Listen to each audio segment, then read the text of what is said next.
అల్లూరు జిల్లా చింతపల్లి మండలం AP ST commission chairman S Bujjireddy సుడిగాలి పర్యటన చేశారు.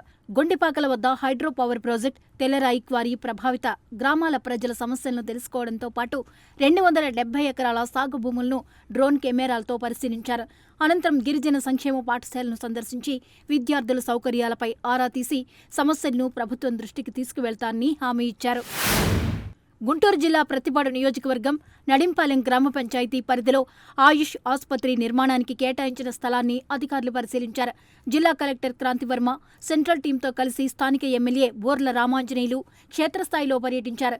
ఈ పరిశీలన కార్యక్రమంలో ఆర్డీఓ శ్రీనివాసరావు, ఎంఆర్ఓ వెంకటేశ్వరరావుతో పాటు పలువురు అధికారులు పాల్గొన్నారు. కర్నూలు జిల్లా ఎమ్మిగనూరులోని చిన్న మర్రివీడు రోడ్డుపై వరి నాట్లు నాటి కూటమి ప్రభుత్వంపై వైసీపీ ఇన్ఛార్జ్ రాజీవ్ రెడ్డి ఆధ్వర్యంలో వినూత్న నిరసన తెలిపారు. గ్రామాల్లోని రహదారులు తీవ్రంగా దెబ్బతిన్నా స్థానిక కూటమి ఎమ్మెల్యే అభివృద్ధి చేశామని చెప్పడం హాస్యాస్పదంగా ఉందని ఆయన విమర్శించారు. వైసీపీ నాయకుల ఇళ్లవైపే రోడ్లు వేయకుండా పక్షపాతం చూపిస్తున్నారని రాజీవ్ రెడ్డి తీవ్రస్థాయిలో ఆగ్రహం వ్యక్తం చేశారు. నంద్యాల జిల్లా ఆళ్లగడ్డలోని ఎంవీ నగర్లో 20 లక్షల రూపాయల వ్యయంతో నూతనంగా నిర్మించిన భవిత భవనాన్ని ఎమ్మెల్యే భూమా అఖిలప్రియ ప్రారంభించారు. దివ్యాంగ పిల్లలకు ఉచిత శిక్షణ, సకల సౌకర్యాలు అందించడానికి నియోజకవర్గాల్లోని 6 మండలాలకు ఈ బిల్డింగ్స్ మంజూరయ్యాయని తెలిపారు.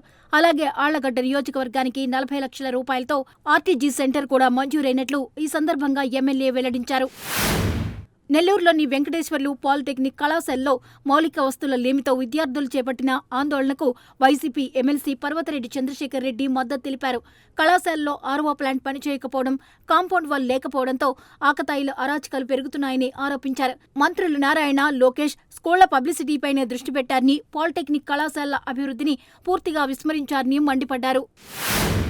గుంటూరు ఛానల్లో బాపట్ల జిల్లా పర్చూరు వరకు పొడిగించి భూసేకరణకు నిధులు విడుదల చేయాలని కోరుతూ నల్లమడ రైతు సంఘం ఆధ్వర్యంలో పర్చూరు బొమ్మల సెంటర్లో ధర్నా నిర్వహించారు. సంఘం అధ్యక్షుడు డాక్టర్ కొల్లా రాజమోహన్ రావు నేతృత్వంలో రైతులు ర్యాలీగా వెళ్లి డిప్యూటీ తహసీల్దార్ సుధారానికి వినతిపత్రం సమర్పించారు.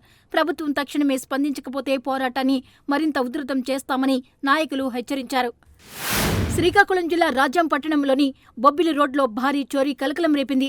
బాధితుడు ఉండ్రాల అప్పలరాజు కుటుంబంతో కలిసి తీర్థయాత్రలకు వెళ్లగా దుండగులు ఇంటి తాళాలు పగలగొట్టి బీరువాలోని 25 తులాల బంగారం, 2 కేజీల వెండి, 2 లక్షల రూపాయల నగదును దోచుకెళ్లారు.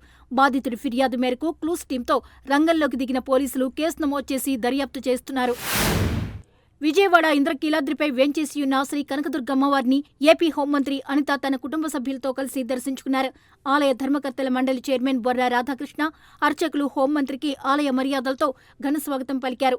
వేద పండితుల ఆశీర్వచనం అనంతరం ఆలయ పాలక మండలి సభ్యులు మంత్రికి అమ్మవారి శేషవస్త్రాలు, చిత్రపటం, తీర్థ ప్రసాదాలను అందజేశారు. విజయనగరంలోని సిపిఐ జిల్లా కార్యాలయంలో నిర్వహించిన మీడియా సమావేశంలో సిపిఐ రాష్ట్ర కార్యదర్శి గుజ్జుల ఈశ్వరయ్య డిప్యూటీ సీఎం పవన్ కళ్యాణ్పై తీవ్ర విమర్శలు చేశారు. నీట్ పరీక్షల అక్రమాల వల్ల 21 మంది విద్యార్థులు చనిపోతే స్పందించిన పవన్ ప్రధాని మోదీ చేస్తున్న అభివృద్ధిని చూసి కంటతడి పెట్టడం హాస్యాస్పదంగా ఉందన్నారు.